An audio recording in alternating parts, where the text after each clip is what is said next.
Good morning everyone. मैं हूं Balaram Jangid. Inspire point YouTube channel पर आपका स्वागत है। मित्रों, आज अपन केमिस्ट्री का बहुत ही शानदार टॉपिक यानी कि रासायनिक आबंधन को लेकर आपके बीच उपस्थित हुए हैं। मुझे आशा है कि आप इस टॉपिक के साथ बने रहेंगे और इस टॉपिक को बहुत ही बारीकी से समझने का प्रयास करेंगे, क्योंकि मित्रों आपको पता है किसी भी सब्जेक्ट का कोई भी टॉपिक क्यों ना हो, लेकिन यदि अपन स्टार्ट में उसमें थोड़ा सा इंटरेस्ट लेके पढ़ते हैं, लेकिन जो उस टॉपिक थोड़ा कठिनाई की ओर बढ़ता है तो हम लोग क्या करते हैं मित्रों, उस टॉपिक से परे हो जाते हैं, दूर हो जाते हैं और फिर अपने माइंड में एक ही मानसिकता बन जाती है कि सर वो टॉपिक मुझे समझ में नहीं आया। तो मैं खुद भी कहता हूँ कि वो टॉपिक आपको समझ में कभी नहीं आएगा, लेकिन आप लोगों को क्या करना पड़ेगा, उस टॉपिक को बहुत ही बारीकी से समझने का प्रयास करना पड़ेगा। और यदि उसके बावजूद आपको वो टॉपिक समझ में नहीं आता है तो ऐसी स्थिति में या आपके माइंड में कोई क्वेश्चन आता है तो उसको आप कमेंट बॉक्स में लिखकर मेरे को पूछ सकते हो। मैं आप सभी के कमेंट को बहुत ही अच्छे तरीके से उसका एनालाइज करूँगा और उसके बाद में प्रत्येक कमेंट को तो मैं अलग अलग से वीडियोज़ नहीं बना सकता हूँ, लेकिन सभी कमेंट्स का जो भी कमेंट्स आपके आएंगे उनसे रिलेटेड उन सब का एनालाइज करके और उस पर एक वीडियोस भी बनाऊंगा, ताकि आप सब के जो डाउट होंगे वो क्लियर हो जाएंगे। तो चलिए मित्रों, आज अपन अपने टॉपिक पर बात करते हैं, वो है अपना रासायनिक आबंधन। तो ज़रा ध्यान दीजिएगा कि रासायनिक आबंधन का जो प्रोसेस होता है वो कहीं ना कहीं किसी न किसी रासायनिक अभिक्रिया यानी कि जो केमिकल रिएक्शन होगी, उस केमिकल रिएक्शन के अंदर कहीं ना कहीं रासायनिक बंध बनते हैं। तो कहीं रासायनिक बंधों का टूटना, ये वाले प्रोसेस जो होते हैं वो केमिकल रिएक्शन में चलते हैं। हम बहुत अच्छी तरीके से इस बात को जानते हैं। हमने कुछ टाइम पहले अपने केमिकल रिएक्शन से रिलेटेड भी मित्रों अपने लेसन किए हैं। यदि मेरे किसी साथी मित्र ने उस केमिकल रिएक्शन से रिलेटेड यदि नहीं पढ़े हैं अपने पार्ट्स, तो मैं आपसे आग्रह करता हूं कि आप अपने प्लेलिस्ट में जाइए, जहां पर आपको सभी प्रकार के जो लेसन है वो अलग अलग सब्जेक्ट वाइज आपको मिल जाएंगे। वहां से मित्रों आप केमिकल रिएक्शन के बारे में बहुत अच्छी तरीके से पढ़िएगा। उसके बाद में आपको समझ में आ जाएगा कि रासायनिक आबंधन या रासायनिक बंध क्या होते हैं, केमिकल बॉन्ड्स क्या होते हैं। तो चलिएगा, अपन केमिकल बॉन्ड्स के बारे में पढ़ रहे हैं। तो इस केमिकल बॉन्ड्स को पढ़ने से पहले मित्रों आपके माइंड में मैं एक क्वेश्चन मतलब डालता हूं, या आपके माइंड में क्वेश्चन का प्रोडक्शन करता हूं कि वास्तव में आपके माइंड में, क्योंकि मेरे माइंड में ये क्वेश्चन आ रहा है कि मैं यदि आपकी जगह होता तो मेरे माइंड में एक क्वेश्चन होता क्या सर ये सारे के सारे जो भी एलिमेंट्स होते हैं पीरियोडिक टेबल के अंदर, क्या वे सभी के सभी केमिकल बॉन्ड्स बनाने में अपना भूमिका अदा करते हैं क्या? तो मित्रों ये क्वेश्चन आपके माइंड में आना एक स्वाभाविक है। तो मैं आपसे इस टॉपिक को पढ़ने से पहले ये क्लियर कर देता हूँ कि मित्रों सारे एलिमेंट्स जो होते हैं वो आपके केमिकल बॉन्ड्स में अपनी भूमिका अदा नहीं करते हैं, और वे कौन से ऐसे एलिमेंट्स हैं उनके बारे में भी मैं आपको इस जैसे ये टॉपिक आगे बढ़ता जाएगा सीढ़ी दर सीढ़ी, तो मैं आपको क्लियर कर दूंगा कि वे एलिमेंट्स कौन से हैं और कौन से एलिमेंट्स किस प्रकार का बॉन्ड्स बनाते हैं, वो बहुत ही बारीकी से मैं आपको क्लियर करवा दूंगा। तो चलिए मित्रों, अपन एक एटम की स्ट्रक्चर जो थी उसके बारे में बहुत पहले से अपन पढ़ रखे हैं, और आपको मैंने इसी जो आपकी प्ले लिस्ट होगी उसमें मैंने एटम से रिलेटेड भी आपके बहुत से वीडियोज डाल दिए हैं। तो अपन अभी आपको जो इस टॉपिक के अंदर आपको बहुत ही अच्छी तरीके येलो कलर के एक हेडिंग नज़र आ रही होगी मित्रों, वो हेडिंग क्या है मित्रों मैं क्लियर कर देता हूं। वो हेडिंग है आपकी संयोजी इलेक्ट्रॉन है। क्या है मित्रों? संयोजी इलेक्ट्रॉन। तो मैं क्लियर कर देता हूं संयोजी इलेक्ट्रॉन होते क्या है।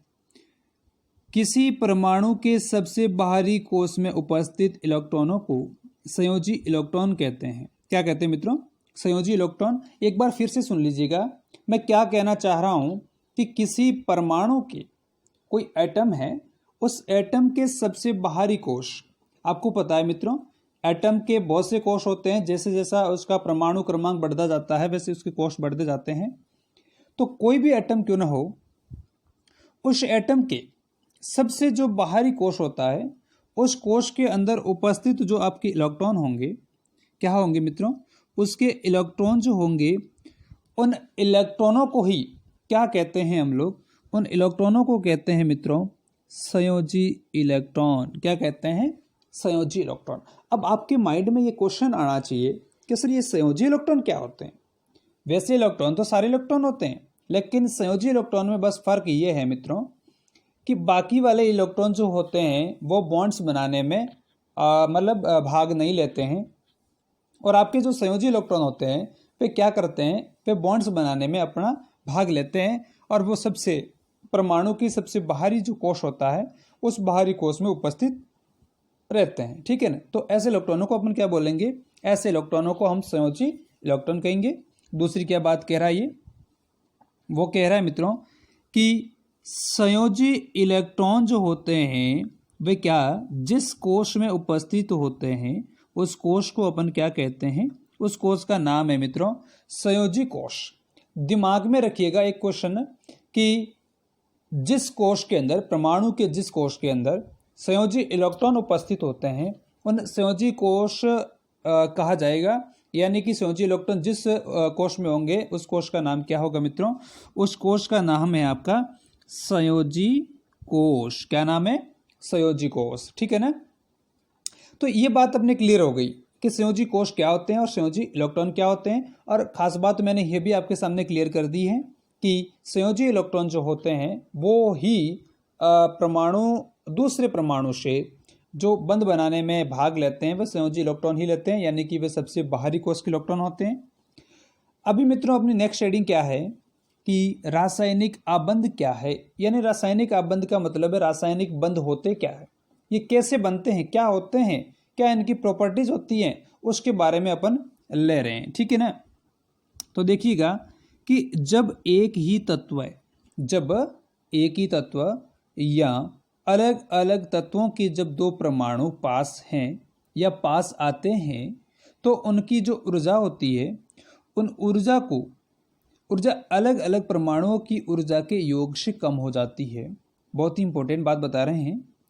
हम कहते हैं कि दो परमाणु संयुक्त हो गए हैं या दोनों के बीच आबंधन बन गया है, ये आबंधन रासायनिक आबंधन कहलाता है। मित्रों भाषा को समझने से पहले आप क्या कहना चाह रही है ये भाषा, उसको समझने का प्रयास करिएगा कि जब दो या दो से अधिक कोई तत्व के परमाणु हो सकते हैं या एक ही तत्व का अलग अलग परमाणु, ठीक है ना, वे जब आपस में पास पास आते हैं तो देन ऐसी स्थिति में क्या होगा मित्रों कि वो अलग अलग जो आपके एटम थे उन एटमों की जो एनर्जी थी, ठीक है ना, अलग अलग जो आपके परमाणु थे उन परमाणुओं की जो ऊर्जा थी, जब वो दोनों परमाणु आपस में क्या हो जाएंगे, मिल जाएंगे, तब क्या होगा कि उन परमाणुओं की ऊर्जा होगी, वो ऊर्जा उन दोनों के योग से क्या होगी, कम होगी। यदि मैं बात करूं आपके सामने, बहुत ही इंपॉर्टेंट तरीके से समझने का प्रयास करें मित्रों। मान लीजिए आपके पास में कोई दो एटम है, पहला एटम है मित्रों ए, ठीक है ना, दूसरा एटम है आपके पास, वो एटम है आपके पास बी, ठीक है। अब मैं बात करूं कि इस ए की एनर्जी और इस बी की एनर्जी में अंतर था, ठीक है, दोनों की एनर्जी में क्या था, अंतर था। लेकिन जब रासायनिक बंध बने, यानी कि यही ए और बी जो आपका बॉन्ड्स था वो दोनों ही साथ में मिल गए, क्या हो गए मित्रों, वो दोनों ही आपके साथ में सहयोग कर लिया, यानी ए और बी आपस में मिले और ए बी एक नया कोई पदार्थ बन गया, ठीक है ना, यानी कि वो क्या हो गए हैं, परमाणु संयुक्त हो गए हैं। तब क्या होगा कि जो ए और बी की एनर्जी थी वो दोनों ही परमाणु आपस में मिलने के बाद में जो दोनों की ऊर्जा होगी वो ऊर्जा क्या होगी, कम होगी मित्रों, मिलने के बाद में कम होती है।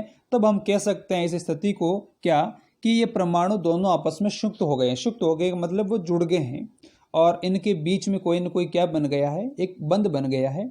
और इसी बंध को मित्रों हम लोग क्या कहते हैं, इसी बंध को हम लोग रासायनिक बंध कहते हैं, रासायनिक आबंध कहते हैं, ठीक है ना। तो अभी अपना क्या है, नेक्स्ट टॉपिक है वो है मित्रों इलेक्ट्रॉनिक विन्यास। अब आप बोलोगे सर ये इलेक्ट्रॉनिक विन्यास को आपने बीच में क्यों घुसा दिया, आप लोग तो रासायनिक आबंधन पढ़ा रहे थे। मित्रों इस रासायनिक आबंधन को पढ़ने के लिए ही इलेक्ट्रॉनिक विन्यास को समझना बहुत ही ज़्यादा इंपॉर्टेंट है। जब तक आपको इलेक्ट्रॉनिक विन्यास समझ में नहीं आएगा, मैं 100% दावा कर सकता हूं कि इन इलेक्ट्रॉनिक विन्यास को समझने के बिना आपको रासायनिक आबंधन समझ में नहीं आएगा। तो चलिए अपन इलेक्ट्रॉनिक विन्यास की ओर आगे बढ़ते हैं। मित्रों यहाँ पर कुछ आपको डायग्राम नजर आ रहे हैं, जिसके अंदर आपको 1s का कॉलम नजर आ रहा है, 2p वाला कॉलम नजर आ रहा है, 3d वाली लाइन नजर आ रही है, 4f वाली लाइन नजर आ रही है। ठीक है, पहले आप इस वाले डायग्राम पर बात नहीं करनी मित्रों, ये वाला जो डायग्राम है आपका, इसको बाद में देखना है। इससे पहले आप लोग क्या करेंगे, इस 1s पर जाएंगे, 2s 2p इस वाली जो पूरा मटेरियल है इस पर आपको ध्यान देना है। ठीक है, अब मैं आपको क्लियर करता हूं कि ये क्या है सब। इलेक्ट्रॉनिक विन्यास का मतलब है कि परमाणु जो होता है, उस परमाणु की जो कक्षाएं होती है, उन कक्षाओं के अंदर, ठीक है, जो इलेक्ट्रॉन होते हैं वो क्या होते हैं, अपनी अलग अलग स्थिति लिए हुए उपस्थित होते हैं। तो वो किस कक्षा के अंदर कितने इलेक्ट्रॉन होंगे, बस इस चीज को यदि आपने समझ लिया तो आपको इलेक्ट्रॉनिक विन्यास समझ में आ गया। ठीक है, जैसे मैं बात करता हूं, आपके सामने मान लीजिए कि किसको बनाया गया, एक सोडियम का, किसका मित्रों, सोडियम जो है, उस सोडियम का एक परमाणु का मॉडल आपके सामने है सोडियम का। ठीक है ना, तो मैं क्लियर कर देता हूं, ये जो सोडियम है, इस सोडियम का जो परमाणु क्रमांक होता है, यानी कि इसका एटॉमिक जो नंबर है, वो एटॉमिक नंबर कितना है मित्रों इसका, तो एटॉमिक नंबर इसका 11 होता है। ठीक है, अब क्या देखना है मित्रों आपको, 1 मिनट। हाँ, अब इसके अंदर आपको देखना है कि इसका ये जो है, मैं इसको ड्रॉ कर रहा हूं, ये मित्रों इसका क्या है, नाभिक है। क्या है, नाभिक। इस बात को आप बहुत अच्छी तरीके से जानते हैं। इसके बाद में जो मैं आपको दिखा रहा हूं, वो या जो मैंने ड्रॉ किया है, ये आपका क्या है, के कक्षा है। ठीक है, इसके बाद में मैं ड्रॉ जो कर रहा हूं वो है मित्रों आपका एल कक्षा, के बाद में एल। और जो सबसे बाहर की जो कक्षा उपस्थित है वो कौन सी है, उसको भी मैं ड्रॉ कर रहा हूं, वो है आपकी एम। ठीक है, तो के, एल और एम, यहां पर इस सोडियम के परमाणु के अंदर 3 कक्षाएं उपस्थित हैं। अब जरा ध्यान देने का प्रयास करें, क्या सभी परमाणुओं के कक्षा के अंदर क्या 2 ही इलेक्ट्रॉन उपस्थित होते हैं मित्रों? हाँ, बिल्कुल ही, सभी परमाणुओं के कक्षा के अंदर यदि आपका प्रथम कक्षा है, यानी कि के कक्षा है मित्रों, तो के कक्षा के अंदर आपके कितने इलेक्ट्रॉन होंगे, तो इस बात को मैं क्लियर कर देता हूं कि के कक्षा जो होगी उसके अंदर आपके अधिकतम जो इलेक्ट्रॉन होंगे वो इलेक्ट्रॉन कितने होंगे, 2 होंगे। मित्रों, आपको मैं नेक्स्ट पेज पर लेकर चलता हूं, वहां पर आपको मैं अलग से इस इलेक्ट्रॉनिक विन्यास के पूरे चैप्टर को समझाने का प्रयास करूंगा। चलिए अपन अपने नेक्स्ट पेज पर जाते हैं। ये लो, ठीक है ना, अभी अपन बात कर रहे हैं अपने इलेक्ट्रॉनिक विन्यास के बारे में। हाँ, देखिए मित्रों, अभी अपन ने क्या पढ़ा कि जो आपका पहला जो कक्षक होती है, मान लीजिए ये मैं बात कर रहा हूँ 2n² की बात है। अब आपके माइंड में आएगा सर ये 2n² क्या है। देखिए मित्रों, 2 जो है वो फिक्स है, लेकिन n का मतलब यहाँ पर कक्षा होता है। n का मतलब यहाँ पर क्या है मित्रों, n का मतलब है आपका यहाँ पर कक्षा। क्या है, कक्षा है। ठीक है, जैसे प्रथम कक्षा होगी, यानी कि आपकी कक्षा k होगा, तो उसका मान कितना हो जाएगा मित्रों, 1 हो जाएगा। l होगा तो उसका मान आपका हो जाएगा 2। फिर m हो गया तो इसका मान आपका हो गया 3। k का मान 1, l का मान 2 और m का मान कितना हो गया मित्रों, 3 हो गया। ठीक है, तो अभी जैसे मैं बात करूं कि जैसे मैं सोडियम के संदर्भ में बात कर रहा था, तो k जो आपका कक्षा थी उसके अंदर आपका कितना मैक्सिमम कक्षा की संख्या 1 है, तो 2 की जगह अपन 2 रखेंगे। n की जगह अपन ने कितना रख लिया, 1 का स्क्वायर किया, तो 1 का स्क्वायर 1 होता है, यानी कि आपके k कक्षा के अंदर कितने इलेक्ट्रॉन आ गए, 2। ठीक इसी प्रकार से 2 की जगह 2 रख लिया। l का मान 2 है यहाँ पर, तो n की जगह अपन 2 रख लेंगे और 2 का क्या करेंगे, स्क्वायर करेंगे। तो 2 का स्क्वायर कितना हो गया मित्रों, 2 का स्क्वायर आपका 4 हो गया। 4 दूनी कितने हो गए मित्रों, 8। तो आपके l कक्षा के अंदर इलेक्ट्रॉन कितने आए, 8। ठीक है, अब लास्ट में मैं आपको m के बारे में समझा रहा हूँ, तो देखिएगा 2 और n का मतलब कितना है मित्रों, यहाँ पर 3 है, तो 3 का होल स्क्वायर कितना होता है, 9 होता है। 9 दूना कितना हो गया मित्रों, 18 हो गया। इसका मतलब ये हुआ कि आपका m को जो है उसके अंदर आपके अधिकतम इलेक्ट्रॉन कितने आ सकते हैं, तो अधिकतम इलेक्ट्रॉन आपके 18 आ सकते हैं। अब मित्रों आप समझ गए होंगे कि ये जो इलेक्ट्रॉन जो होते हैं वो अधिकतम किस में कितने भर सकते हैं। आपको समझ में आ गया कि के अंदर अधिकतम 2 इलेक्ट्रॉन भरेंगे। और एल के अंदर अधिकतम 8 इलेक्ट्रॉन भर सकते हैं और एम कक्षा के अंदर जो होते हैं वो अधिकतम 18 इलेक्ट्रॉन भरे जा सकते हैं। अब इलेक्ट्रॉनिक विन्यास क्या होता है, ठीक है, अपन इलेक्ट्रॉनिक विन्यास के बारे में क्लियर कर रहा हूं। मान लीजिए ये आपके सोडियम का क्या एक नाभिक है, ठीक है, ये आपकी सोडियम के पहली कक्षा है, ठीक है। इस पहली कक्षा के अंदर आपकी मैंने अभी बात की, पहली कक्षा के अंदर अधिकतम कितने इलेक्ट्रॉन आएंगे, 2 आएंगे, 2 मैंने भर दी हैं, मैं इनको क्रॉस के द्वारा भी दिखा रहा हूँ, आप चिंता ना करें। उसके बाद में मित्रों जैसे ही इसका दूसरी कक्षा आएगी, फिर उसके बाद में इसकी तीसरी कक्षा आएगी, तो इस वाले दूसरे के अंदर अभी हमने पढ़ा कि अधिकतम कितने इलेक्ट्रॉन आएंगे, 8 आएंगे, और इसके अंदर अधिकतम कितने इलेक्ट्रॉन भरे जा सकते हैं मित्रों, 18 इलेक्ट्रॉन, ठीक है ना। तो ये क्या है, अलग अलग कक्षाओं के अंदर इलेक्ट्रॉनों की भरने का जो प्रोसेस होता है वो ही इलेक्ट्रॉनिक विन्यास है। चलिए अपन अपने टॉपिक पर वापस जाते हैं। ये लीजिए अपना टॉपिक। चलिए अपन बात करते हैं कि सोडियम के जो ये सोडियम का सबसे बाहरी कक्षक है ये जो अंदर वाला पहला कक्षक नाभिक के बाद में 12, ये जो है इसके अंदर एक तो ये इलेक्ट्रॉन है, दूसरा आपका ये इलेक्ट्रॉन है, यानी कि कितने इलेक्ट्रॉन हुए मित्रों, 2 इलेक्ट्रॉन, उसके बाद में 8 है, और 8 के बाद में यहाँ पर जो ध्यान दीजिए मित्रों, मैं ड्रॉ कर रहा हूँ, एक इसके ऊपर घेरा बना रहा हूँ, ये एक इलेक्ट्रॉन जो है वो आपके एम कक्षा के अंदर पड़ा हुआ है। मैंने अभी बात की थी कि एम कक्षा में अधिकतम कितने इलेक्ट्रॉन आ सकते हैं, तो एम कक्षा के अंदर अधिकतम तो आपके इलेक्ट्रॉन आते हैं 18, लेकिन यहाँ पर तो केवल और केवल कितना इलेक्ट्रॉन है मित्रों, एक ही है। इस वजह से सोडियम क्या करेगा मित्रों, सोडियम करेगा कि एक इलेक्ट्रॉन जो है उस इलेक्ट्रॉन को त्याग देगा, और त्यागने की वजह से सोडियम क्या बन जाएगा, त्याग कर सोडियम धनायन बन जाएगा, और सोडियम के अंदर ऊपर लिखते हैं अपन Na+। क्यों लिखते हैं मित्रों, तो सोडियम ने क्या किया, सोडियम ने एक इलेक्ट्रॉन को त्याग किया है, तो जितने इलेक्ट्रॉनों को त्याग करता है उतने ही उसके ऊपर आयन बन जाता है। तो ये सोडियम परमाणु जो है वो क्या करता है, अपने उत्कृष्ट गैस विन्यास नियोन को प्राप्त करने के लिए अपने अंदर से इलेक्ट्रॉनों को त्यागता है। सभी परमाणु एक ही प्रक्रिया नहीं अपनाते मित्रों कि सारे परमाणु इलेक्ट्रॉनों को त्यागेंगे, कुछ ऐसे होते हैं जो इलेक्ट्रॉन को ग्रहण करके भी उत्कृष्ट गैस विन्यास को प्राप्त करना चाहते हैं, ठीक है ना। तो ये अपना प्रोसेस है। अब अपन नेक्स्ट टॉपिक पर बात करेंगे। चलिए अभी मैं बात करूंगा अक्रिय गैस, ठीक है ना। अक्रिय जो गैस होती है वो क्या होती है, नाम से स्पष्ट है ना, नाम क्या है, अक्रिय। अक्रिय का मतलब होता है जो किसी के साथ में क्रिया नहीं करती है। अब जब किसी के साथ में ये क्रिया नहीं करती है तो सीधी सी बात है कि इसके सबसे जो बाहरी कोश है मित्रों, वो बाहरी कोश इसका पूरा भरा हुआ मिलेगा, तभी तो क्रिया नहीं करती है। वरना यदि इसका सबसे बाहरी कोश भरा हुआ नहीं होता तो ये इसको किसी न किसी के साथ, किसी न किसी परमाणु के साथ में क्रिया करता और बॉन्ड्स बनाने की जरूरत पड़ती, लेकिन ऐसा इसमें होता नहीं है। जो इसका हीलियम है, देखिएगा हीलियम, उस हीलियम जो है इसके अंदर क्या है मित्रों, जो बाहरी कोश है इसमें 1s2 है, ठीक है। 1s2 का मतलब इसका जो s उपकोश है, ठीक है ना, उसके अंदर कितने इलेक्ट्रॉन इसके हैं, 2, इसका मतलब ये भरा हुआ है, तो इसको कोई जरूरत ही नहीं है।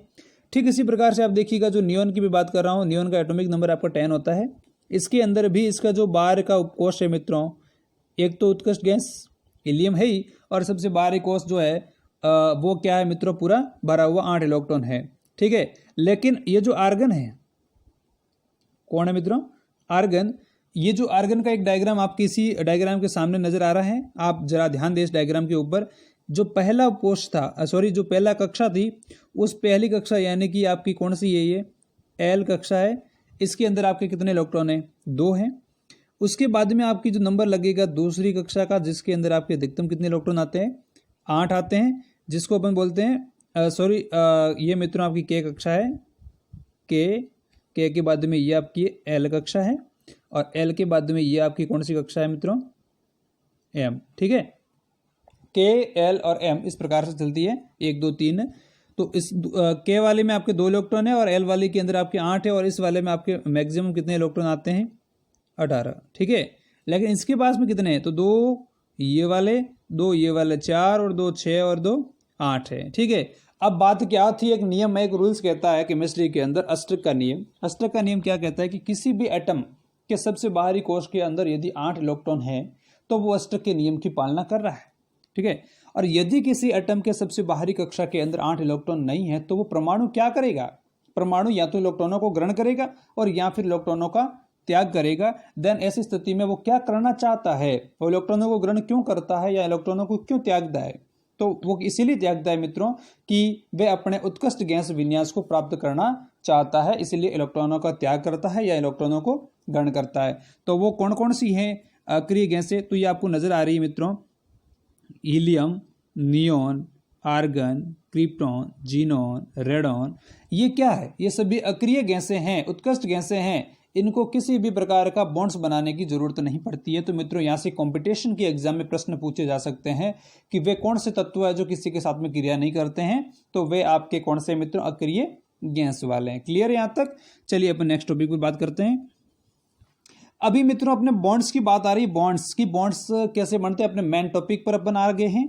ठीक है, तो आयनिक बंध, सबसे पहले जो मैं बॉन्ड्स की बात करूंगा, किसकी बात हो रही है मित्रों? यहाँ पर बॉन्ड्स की बात हो रही है। ठीक है ना, बॉन्ड्स बंद अपन मैं हिंदी में लिख देता हूं, बंद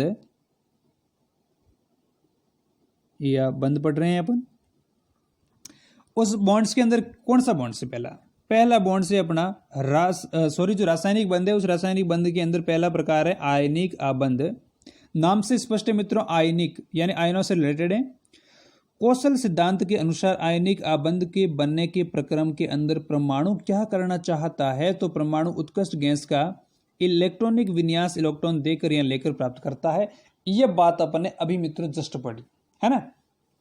क्या पढ़ा कि कोसल का जो सिद्धांत है उसके अकॉर्डिंग कोई भी परमाणु जिसके सबसे बाहरी कोश के अंदर अष्टक का नियम की पालना नहीं हो रही है, मतलब अष्टक के नियम के अकॉर्डिंग नहीं हो रहा है, तो वो क्या करेगा? या तो इलेक्ट्रॉनों का त्याग करेगा। क्या करेगा मित्रों? या तो वो क्या करेगा? इलेक्ट्रॉनों का त्याग करेगा। ठीक है, या इलेक्ट्रॉनों को क्या करेगा? देकर या लेकर क्या करना चाहता है? वो अपने अष्टक के नियम की पूरा पालना करना चाहता है और फिर वो उत्कृष्ट गैस विन्यास को प्राप्त कर लेता है। चलिए अपन बात करते हैं, यहां पर आपका सोडियम का एटम है। किसका एटम है? सोडियम का। ठीक है, Na, पहले Na प्लस कुछ नहीं होता है। अब इस सोडियम क्या करना चाहता है कि सोडियम के बाहर यानी कि M जो आपकी कक्षा थी उसमें एक इलेक्ट्रॉन एक्स्ट्रा है ना, वो क्या करना चाहता है कि एक इलेक्ट्रॉन को त्याग करना देता है ना। तो एक इलेक्ट्रॉन को वो त्याग करेगा मित्रों, तो Na प्लस इसने क्या किया मित्रों? एक इलेक्ट्रॉन का त्याग किया। अब जैसे ही एक इलेक्ट्रॉन का त्याग करेगा तो ये बन क्या जाएगा? तो ये बन जाएगा मित्रों Na प्लस बन गया। अब प्लस क्यों बन गया? आपके माइंड में क्वेश्चन आ रहा होगा।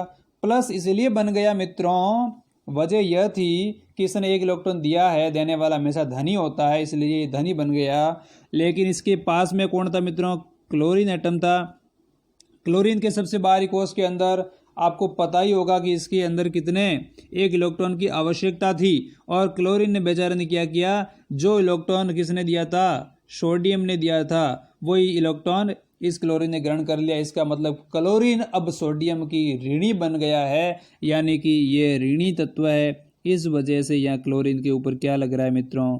ऋणात्मक का सिने लग रहा है। अब आपको, मुझे विश्वास है कि आपको बहुत ही अच्छी तरीके से आयोनाइजेशन बॉन्ड समझ में आ गया होगा। यानी कि ये जो बॉन्ड्स है वो मित्रों आयनिक जो आबंध है वो कोई भी परमाणु उत्कृष्ट गैस विन्यास को प्राप्त करना चाहता है। इस वजह से वो कोई एटम तो इलेक्ट्रॉन देता है और कोई कोई एटम जो होता है वो इलेक्ट्रॉन लेता है, और इस वजह से दोनों के बीच में इलेक्ट्रॉनों का आदान प्रदान होता है और इस वजह से वो एक बॉन्ड्स का निर्माण होता है। तो इसके लिए आपका ये जो सोडियम क्लोराइड है मित्रों NaCl, ये बहुत ही अच्छा उदाहरण है आयनिक बॉन्ड को समझने का। ठीक है ना, तो इस अवधारणा को लेकर अपने को समझना है और कौशल के सिद्धांत को भी अपने को समझना है, ताकि अपन किसी भी आयोनाइजेशन जो बॉन्ड्स होगा वो अपन बहुत अच्छी तरीके से उसको एक्सप्लेन कर सके। ठीक है, अब ध्यान देना आगे नेक्स्ट यहाँ पर है मित्रों, वो क्या है?